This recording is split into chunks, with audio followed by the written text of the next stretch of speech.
বৰপেটাৰ মন্দিয়াৰ সত্ৰকণৰাৰ এটি অসহায় পৰিয়াললৈ সম্পত্তি নামি আহিছে অন্ধকাৰ। গাঁওখনৰ ববিদুল ইছলামৰ 23 বছৰীয়া এগৰাকী যুৱক গেৰেজত কাম কৰিবলৈ গৈ এটা আকস্মিক দুৰ্ঘটনা সংঘটিত হৈ যুৱকজনৰ ৰাজহাড় ভাঙি যায়।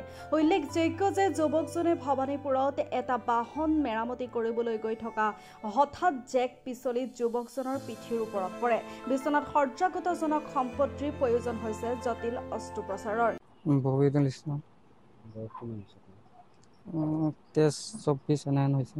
কি হৈছিল কেনেকৈ মানে কি হ'ল? তাৰ মানে হাউলি গেৰেজত কাম কৰি আছিলোঁ, তেনে অৱস্থাত ভৱানীপুৰৰ পৰা এটা ফোন আহিছে যে গাড়ী এখন কাম কৰি দিব লাগে।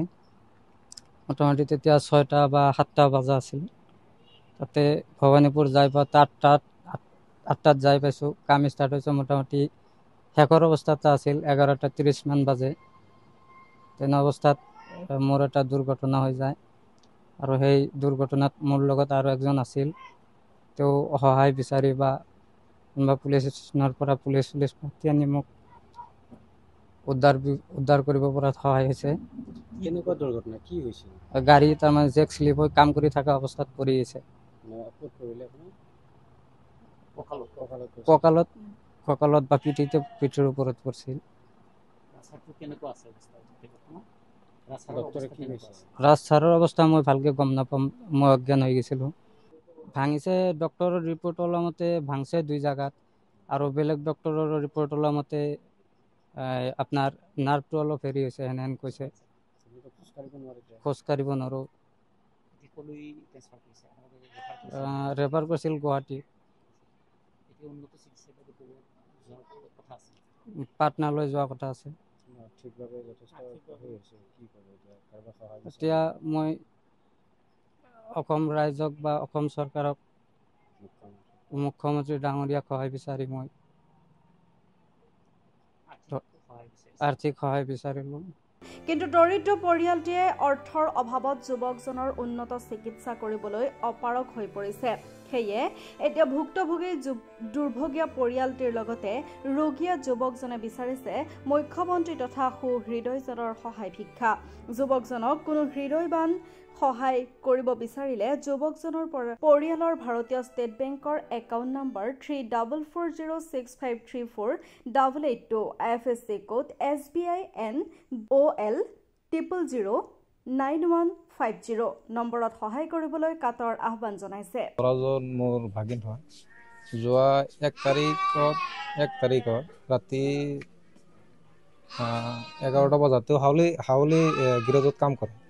1 তাৰিখত 11টা বজাত আপোনাৰ এটা ফোন অহাৰ পিছত গাড়ী মেৰামতি কৰাৰ কাৰণে ভৱানীপুৰ লৈ যায়। ভৱানীপুৰ যোৱাৰ পিছত আপোনাৰ এই বাছ গাড়ী মেৰামতি কৰিবলৈ যায়। তাতে যাই আপোনাৰ যিটো জেক আছে তলত লগাব লাগে, এই জেকটো আপোনাৰ লগাইছিল। লগাৰ পিছত গাড়ীটো মেৰামতি কৰি আছিল। হঠাৎ কৰি সেই জেকটো আপোনাৰ পিছল খাই আপোনাৰ কঁকালত পৰি যায়। কঁকালত পৰাৰ পিছত আপোনাৰ কঁকালটো ভাঙিছে আৰু নিউৰো অলপ চেপা খাইছে বুলি কৈছে। তাৰ পৰা তৎক্ষণাত ভৱানীপুৰৰ থানাৰ পুলিচবিলাকে তেওঁক ততালিকে আপোনাৰ বৰপেটা মেডিকেলত পঠাই দিয়াৰ পিছত বৰপেটা মেডিকেলত নিউৰলজি যিবিলাক ডাক্তৰ, সেই ডাক্তৰবিলাক তাতে উপস্থিত নাছিল। উপস্থিত নোহোৱাৰ পিছত প্ৰাইভেটত লৈ যোৱাৰ পিছত সেই প্ৰাইভেটৰ পৰা ডাক্তৰে কৈছে যে এইটোৰ চিকিৎসা আমি কৰিব নোৱাৰি, গতিকে এইটো তাৰ পৰা এই গুৱাহাটীত ৰেফাৰ কৰিছিল।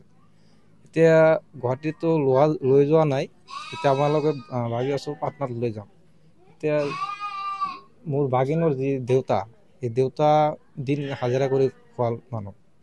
এতিয়া ইয়াক চিকিৎসা কৰাৰ কাৰণে ইমান অৰ্থ সিহঁতে নাই। গতিকে আমি আপোনালোকৰ জৰিয়তে অসম চৰকাৰ আৰু অসমৰ দান বৰঙণি আগবঢ়োৱা মহৎ মানুহক উদ্দেশ্য কৰি কৈছোঁ, আপোনালোকে যিমান পাৰে মোৰ ভাগিনৰ কাৰণে কিবা সহায় কৰক, নহ'লে মোৰ ভাগিনৰ বচাটো বহুত টান হৈ পৰিছে। আপুনি বাৰু উমৰাহ কৰিবলৈ আগ্ৰহী নেকি? আলিফ উমৰাহ ট্ৰেভেলছে আপোনাৰ বাজেটৰ ভিতৰত আগবঢ়াইছে কেতবোৰ আকৰ্ষণীয় পেকেজ। আমাৰ পেকেজসমূহ হৈছে ছুপাৰ চেভাৰ ৮৫,০০০ৰ পৰা ডায়মণ্ড ১,১০,০০০লৈকে। এতিয়া আৰু অপেক্ষা কিহৰ?